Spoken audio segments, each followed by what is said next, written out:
আজকে আপনাদেরকে দেখাবো আমাদের গ্রামের যে আমের বাগান, সেই আমের বাগানগুলো কেমন হয়। প্রথমেই শুরুতেই দেখাই সেই আমাদের গ্রাউন্ড অর্কিড যেটা আমি নিয়ে গিয়েছিলাম। এখানে প্রচুর পরিমাণে গ্রাউন্ড অর্কিড হয়। এই বাগানটার সমস্ত এরিয়া জুড়েই এখানে প্রচুর আপনারা এই গ্রাউন্ড অর্কিড দেখতে পাবেন।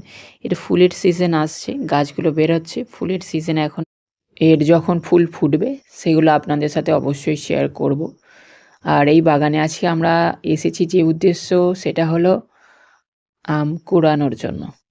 এখানে প্রচুর বড়, বড় বাগান আর সেখানে আমরা আম কুড়িয়ে নিয়ে যাই। তো এবছর একটু আমাদের এদিকে আমের ফলন যেটা সেটা কম হয়েছে। অন্য বছরের মতন এই বছরে অতটা ফলন হয়নি। তবুও যে সমস্ত গাছগুলো এখনও অবধি গাছে আম আছে, সেই সমস্ত গাছে কিন্তু এখনও ভালোই আম আছে এবং পড়ছে। আমি এই যে আমগুলো কুড়াচ্ছি এটা একটা গাছই। এখানে প্রকাণ্ড, প্রকাণ্ড বড়, বড় গাছ আছে। তা দেখলে আপনাদের কি বলবো? ধারণা করতে পারবেন না। অবশ্যই আমি আপনাদেরকে সেই বড়, বড় গাছ দেখানোর চেষ্টা করব। দেখুন আমি এসেছি ১০ মিনিট হয়তো হবে। আমি এখান থেকে ১৫ থেকে ২০ পিস আম কুড়িয়ে ফেলেছি অলরেডি। আর এই গাছটার তলা থেকেই সমস্ত আমগুলো কুড়িয়েছি। দেখুন এক একটা গাছ বিস্তীর্ণ এলাকা নিয়ে নিজেদের ডালপালা ছড়িয়ে আছে এই একই গাছের আম। এখানে হয়তো অনেকক্ষণ কেউ আম কুড়োতে আসেনি, তাই একসাথে এত আম পড়ে আছে।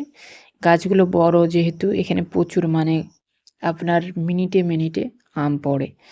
আর এখানে আম কুড়ানোর লোকও অনেক আছে। তো যারা আমার মতো না, যেমন আমি এসেছি এখন কুড়িয়ে নিয়ে যাবো, আবার কিছুক্ষণ পর কেউ আসবে সে কুড়াবে। আর এই গাছটি দেখুন, এই গাছটি হলো এক ধরনের মেডিসিনাল প্লান্ট। এটাকে সম্ভবত ভেতকুমারী বা এই টাইপের কিছু একটা গাছ বলা হয়। এটা আয়ুর্বেদে ব্যবহার করা হয়। আর এদিকে দেখুন আম কুড়োতে আসলে আমের বাগানে সবসময় সজাগ দৃষ্টি রাখতে হবে। আপনি হয়তো আমের উপর দিয়ে চলে যাবেন, যদি আপনার সঠিকভাবে দৃষ্টি না থাকে আপনি আমটাকে দেখতেও পাবেন না। আর কিছু কিছু গাছে আমের কালার পুরো একেবারে বা যে বাগানের ফ্লোর তার সাথে একদম ম্যাচ হয়ে যায়, তো আপনি দেখতেও পাবেন না। তাই আম কুড়োনোর সময় সবসময় ভালো করে দৃষ্টি রাখতে হবে। এখানে প্রচুর জঙ্গল। সাধারণত যে কোনো শহুরে এলাকার মানুষ যদি আসে এত বনের মধ্যে ঢুকতে কখনোই সাহস পাবে না। কিন্তু আমরা যেহেতু গ্রামে থাকি আর এই বাগান, জঙ্গল এই সমস্ত নিয়েই আমাদের লাইফস্টাইল। অনেকে হয়তো ভাবে বলতে ইতস্তত বোধ করে যে আমরা গ্রামে থাকি। তবে আমরা যে জায়গায় থাকি সেই জায়গায় গ্রাম হোক বা শহর সেটা বলতে কখনোই দ্বিধাদ্বন্দ্ব হওয়া উচিত নয়। কারণ গ্রামের মানুষ অবশ্যই বলবে গ্রামে থাকি, শহরের মানুষ সেও বলবে আমি শহরে থাকি। তো এটা কোনো লজ্জার বিষয় নয়। তবে আমি অনেকেই দেখেছি নিজেরা গ্রামে থাকলেও সকলের কাছে সেটা প্রকাশ করতে চান না। বিশেষ করে অফিস কলিগদের কাছে প্রকাশ করতে চায় না যে আমরা গ্রামে থাকি। এটা তো একটা আমার কাছে ফোবিয়া মনে হয় যে এটা কোনো কথা হলো যে আমি যে জায়গায় থাকি সেই জায়গা সকলের কাছে প্রকাশ করতে বা এক্সপ্লোর করতে লজ্জা কিসের? হ্যাঁ, আমাদের এদিকটার যে আমের বাগান সেইগুলোতে এই পরিমাণ আগাছা, জঙ্গল, লতাপাতা এইভাবে থাকে। এই গাছপালা এগুলো খুব একটা কেউ কাটা আর পরিষ্কার করে না। কারণ এখানে একটা সিজনই কাজ হয় যে আমের সিজনটা। তারপরে কিন্তু এই আমের বাগানটাতে আর কোনো রকমের কাজ হয় না। এবারে যেগুলোতে কলা গাছ আছে বা যে এখানে আমের বাগানের নিচে, নিচে অনেক সময় হলুদের গাছও দেওয়া হয়। তো সেই হলুদের গাছ যদি থাকে তারা সেই জমিগুলো পরিষ্কার রাখে। তবে নরমালি যেমন এই বাগানটা দেখছেন এতে কোনো রকমের কোনো চাষ হয় না। এরা শুধু আমের জন্যই বাগানগুলো করা হয়েছে। তো এইখানে কোনো রকমের চাষ হয় না। এখানে কোনো কিছু পরিষ্কারেরও প্রয়োজন হয় না। আর যেহেতু আমাদের এখানে এখন বৃষ্টি হচ্ছে সেই কারণে বনের যে সংখ্যা প্রচুর পরিমাণে বন জঙ্গল হয়ে আছে। নইলে পরে অন্য বছরে এতটা জঙ্গল হয় না। এই সরু যে রাস্তাটা দেখছেন, আপনাকে এই সরু রাস্তাটা ধরেই যেতে হবে। ধীরে, ধীরে এই রাস্তাটা ধরেই আমরা বাগানের ভিতরে আরও গভীরে প্রবেশ করব।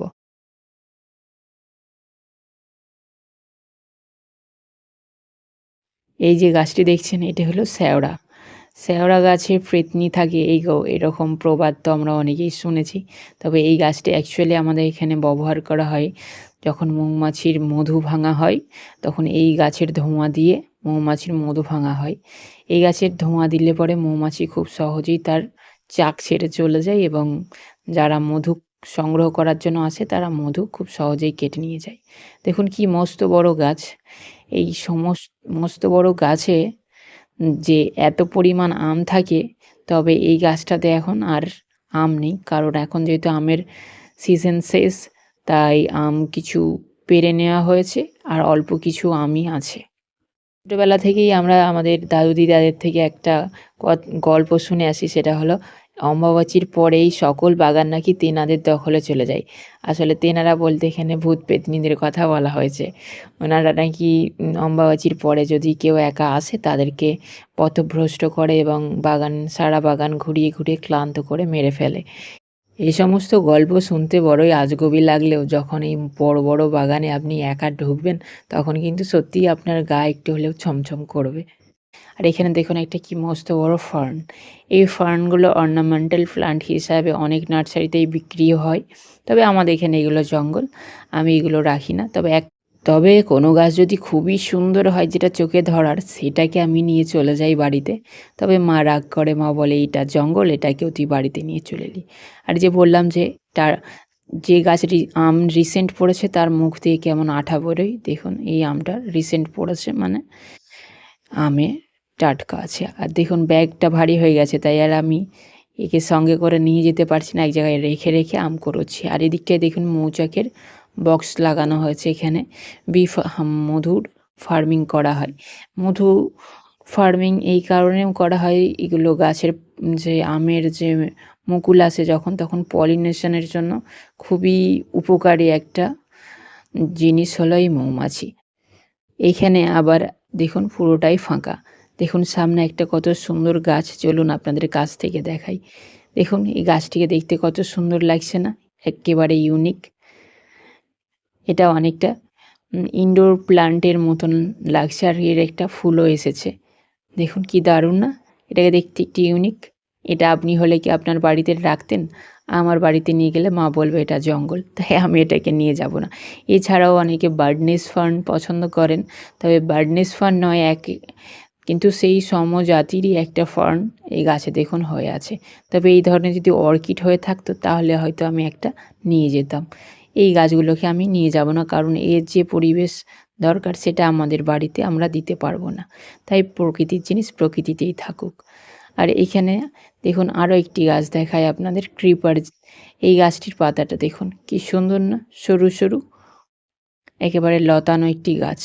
এটাকে অনেকবার ভেবেছিলাম যে নিয়ে যাব বাড়িতে। এগুলো সব সেমি সিডে থাকার জন্যই বেটার। তবে আমি আমার মায়ের জন্য নিয়ে যাই না, কারণ আমার মায়ের কাছে এগুলো জঙ্গল, আমাদের কাছে দেখতে সুন্দর হলো। একটা প্লান্টস লাভারের কাছে সেই প্লান্টসের দাম নয়, সেই গাছটা দেখতে কেমন সেটা ম্যাটার করে। আর দেখুন এখানে পাশে একটা বেলের গাছ ছিল, সেখান থেকে একটা বেলও পড়েছে, তো একটা বেলও প্রাপ্তি হয়ে গেল।